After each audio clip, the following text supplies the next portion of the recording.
Kwa majina ni John Chege, nafanya kazi na shirika la Gender Violence Recovery Center, na tuko West Pokot kupitia mradi ambao unajiita Accelerate, uliofadhiliwa na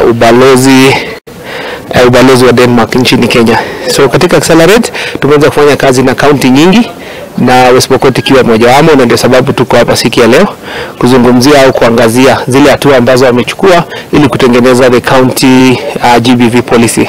Nimefurahia sana na yangu ni kuwarudishia shukrani kwa sababu zile hatua ambazo wamepiga ni kubwa, na tunaelekea kuwa na GBV policy ya West Pokot County hivi karibuni sana.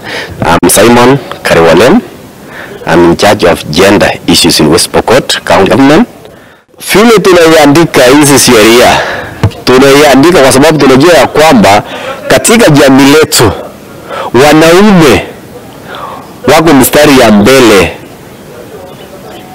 kuambia wamama jinsi watakavyofanya, lakini vile tunaandika hii sheria tunataka tuambie wanaume heri tusaidiane na tuongee na wamama wetu ili tufanye maendeleo pamoja, kwa sababu tukisema tufinye wamama hatakuwa na maendeleo. Hata tukiangalia kwa jamii zetu, wamama ndio wameshikilia dunia ya mafamilia zetu, ili watu wapate chakula ni kwa sababu ya wamama.